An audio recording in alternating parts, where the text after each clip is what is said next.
आज हम लोग क्लास 12th में केमिस्ट्री क्लास या कह लें शैलेंद्र क्लासरूम में रसायन विज्ञान का बिलियन चैप्टर के कुछ पॉइंट का थ्योरेटिकल रूप समझने का प्रयास करेंगे। जैसा कि आप जानते हो, बिलियन, ये चैप्टर बिलियन है, इसलिए बिलियन का चर्चा हमेशा रहना चाहिए कि दो या दो से अधिक पदार्थों के समांगी मिश्रण को हम बिलियन कहते हैं। अब आप विचार करो कि बिलियन में एक वर्ड आता है तनु बिलियन, सांद्र बिलियन और तनु बिलियन, दो वर्ड। तनु बिलियन किसे कहते हैं? तो आप कहते हो कि वह बिलियन जिसमें विलेय की सांद्रता कम हो, उसे तनु विलीन कहते हैं। और वह विलयन जिसमें विलेय की सांद्रता अधिक हो, उसे सांद्र विलीन कहते हैं। Okay, clear? यानी वह विलयन जिसमें विलेय की सांद्रता कम हो, तो उसे हम डाइल्यूट सॉल्यूशन तनु विलयन कहेंगे।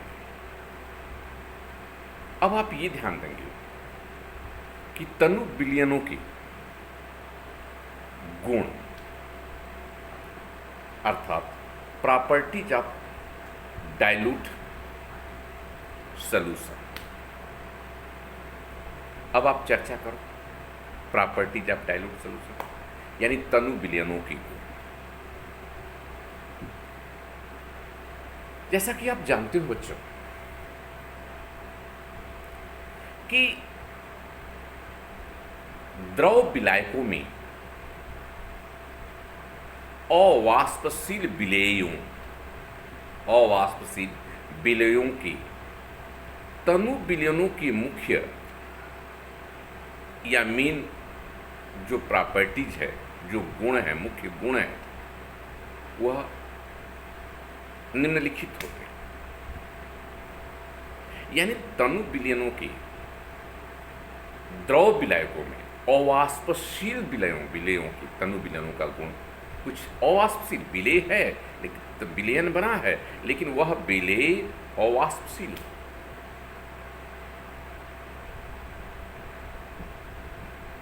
तो उसके कुछ गुण होते हैं, अर्थात तनु विलयनों की गुण, प्रॉपर्टीज ऑफ डाइल्यूट सॉल्यूशंस।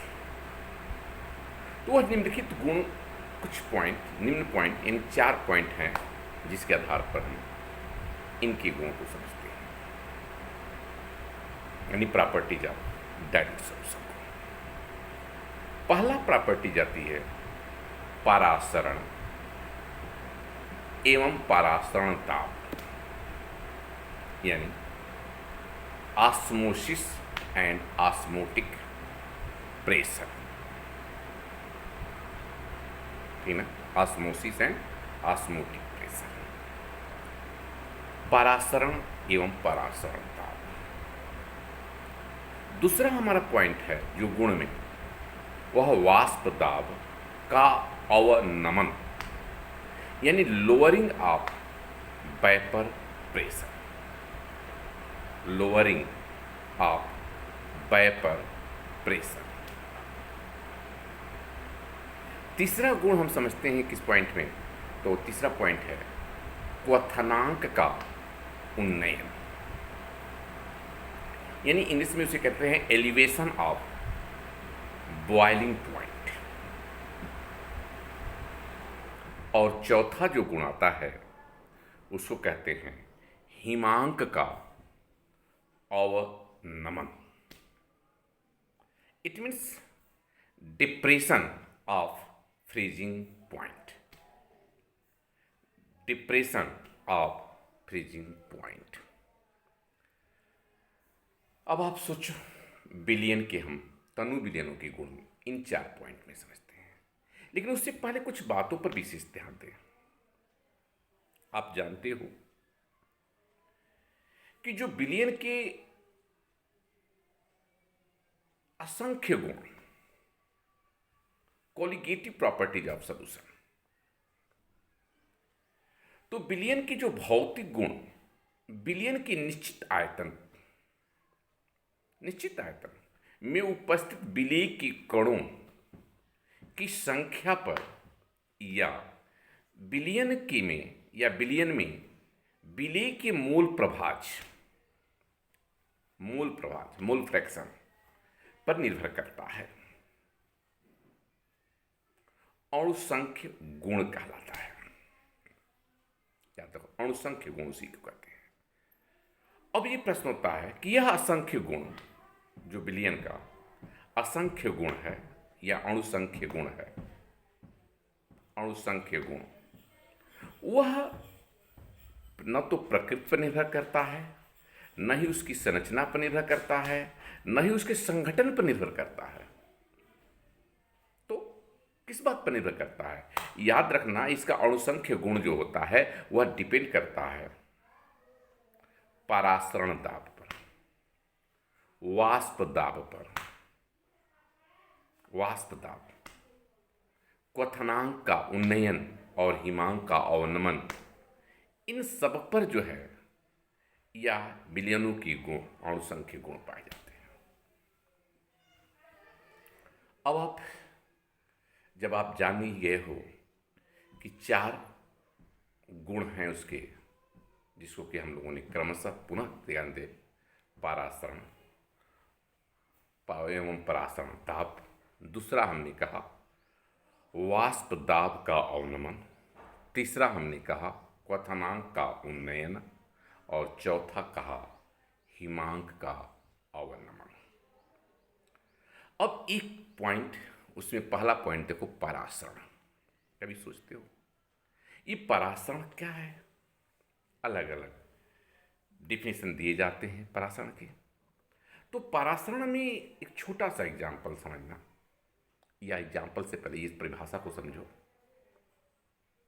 मैं ये कहूं कि विलायक के अणुओं का अर्ध पारगम्य झिल्ली में से होकर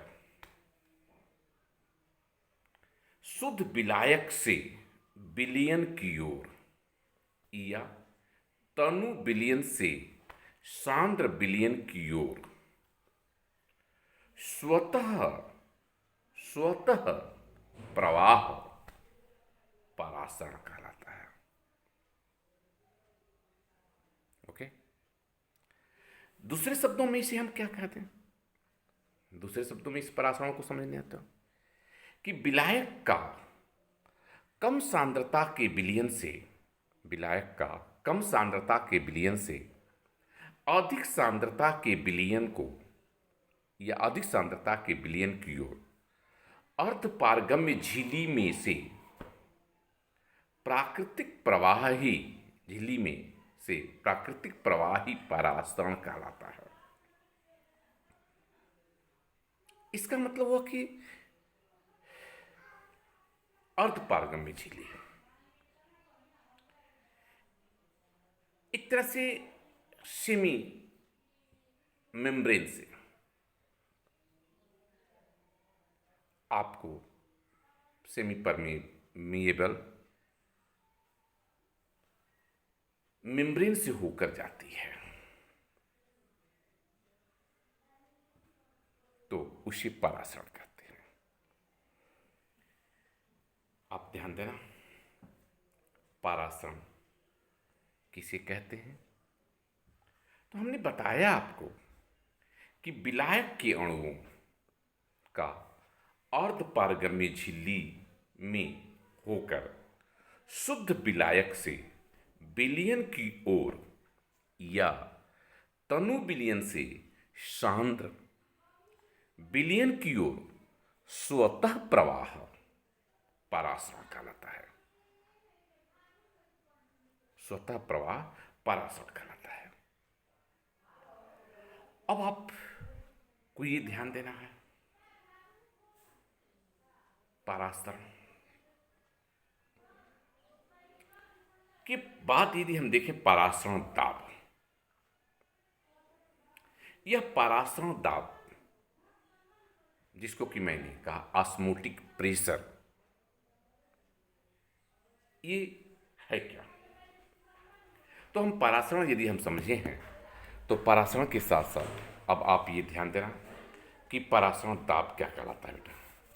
तो इस बात को आप लोग ध्यान देना। तो परासरण दाब में हम ये कह सकते हैं कि परासरण दाब, आप ये केयर करो, परासरण दाब किसे कहते हैं? किसी विलयन तथा विलायक को, शब्दों पर ध्यान देना, थोड़ा सा 2 मिनट। किसी विलयन तथा विलायक को अर्ध पारगम्य झिल्ली द्वारा पृथक करके उसके परासरण को रोकने के लिए विलयन पर कम से कम जितना बाह्य दाब लगाना पड़ता है उसे विलयन का परासरण दाब कहते हैं। ओके, पुनः एक बार ध्यान दो। किसी विलयन तथा विलायक को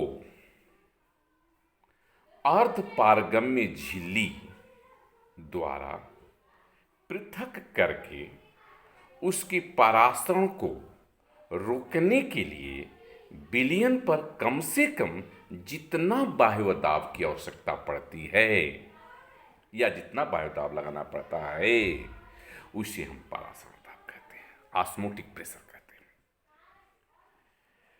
दूसरे शब्दों में अगर हम कहें परासरण दाब क्या है तो आप कह देना कि किसी विलयन तथा विलायक को अर्ध पारगम्य झिल्ली द्वारा पृथक करने पर उत्पन्न द्रव स्थैतिक दाब, हाइड्रोस्टैटिक प्रेशर को विलयन का परासरण दाब कहते हैं।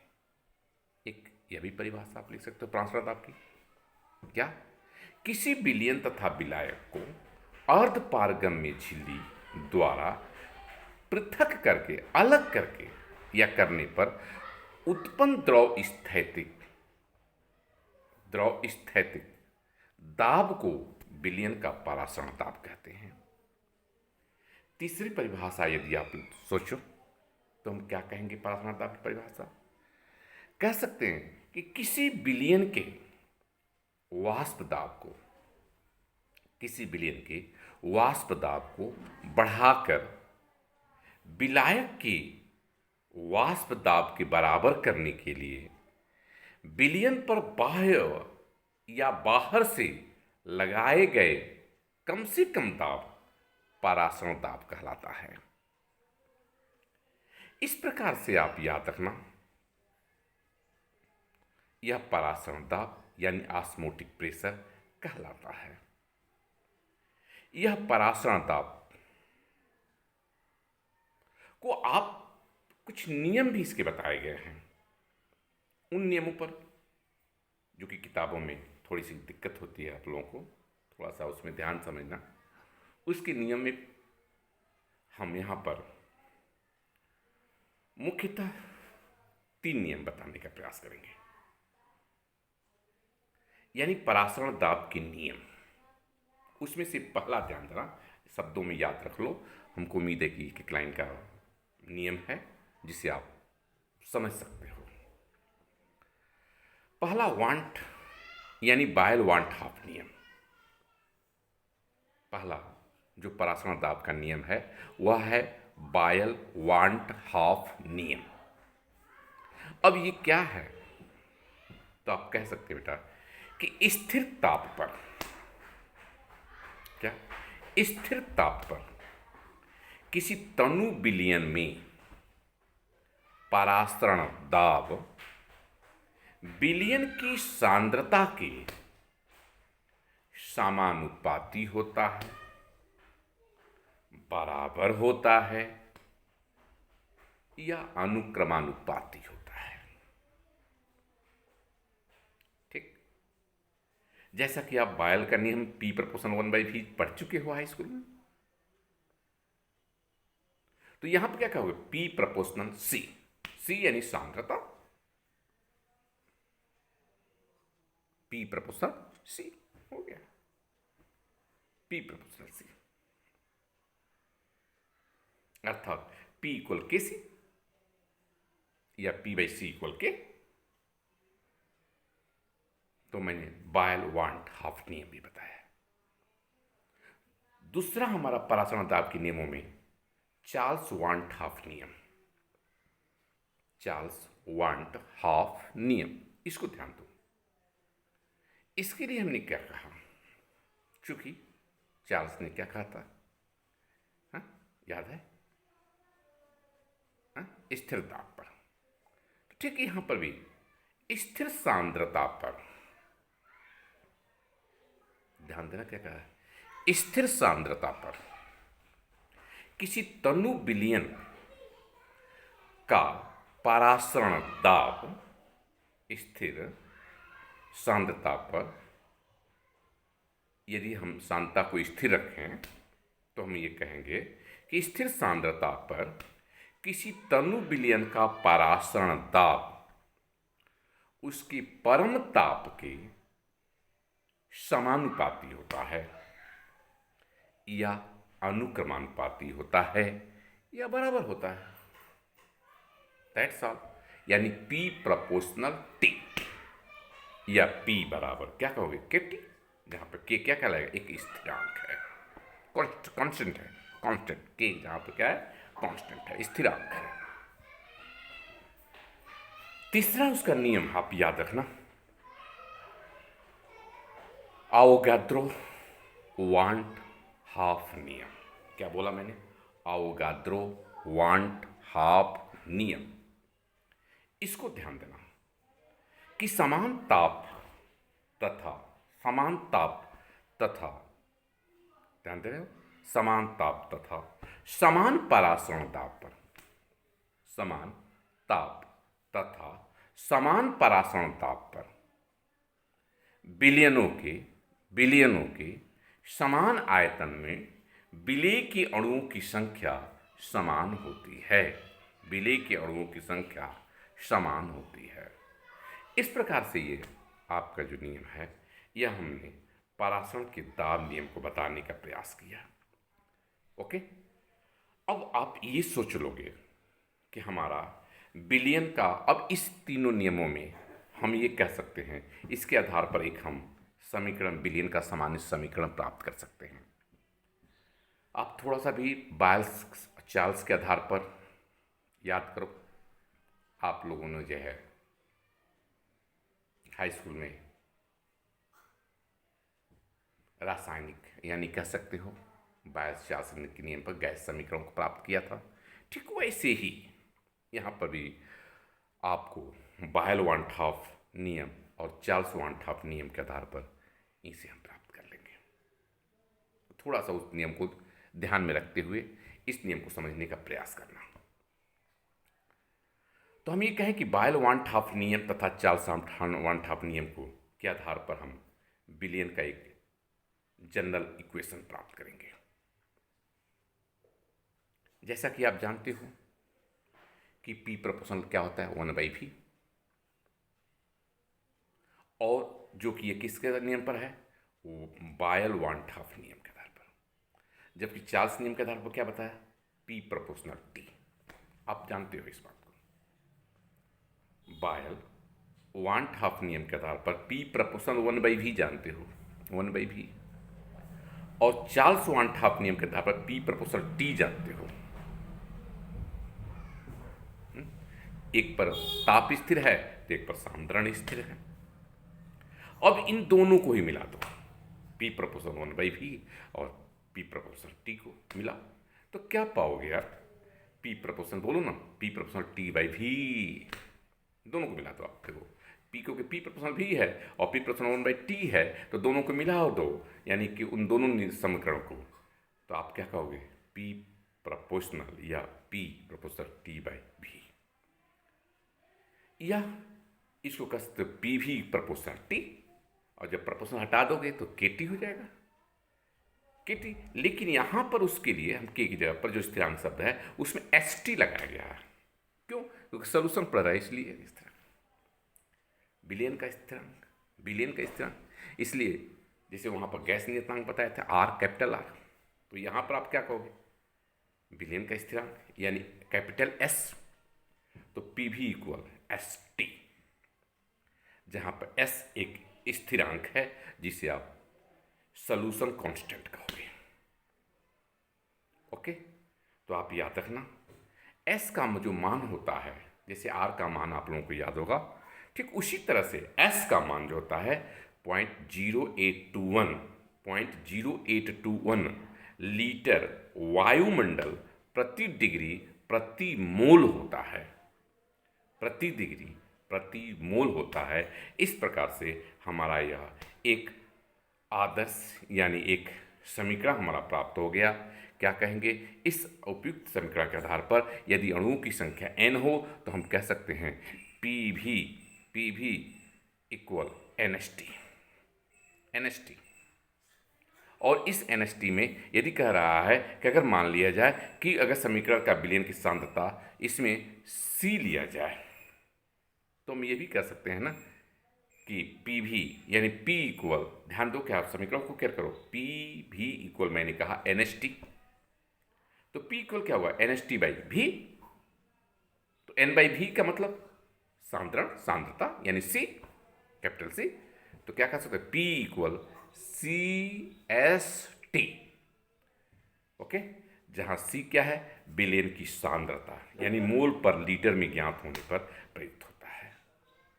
ओके बेटा, तो इस प्रकार से हमने आप लोगों को परासरण यानी कि और परासरण दाब तथा उनके नियम को तनु विलयनों के गुण में हमने समझाने का प्रयास किया।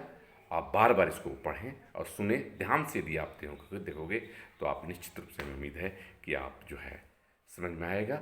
यदि आपको समझ में आ रहा हो तो ज़रूर मेरे चैनल को सब्सक्राइब जरूर करें, प्लीज़ प्लीज़।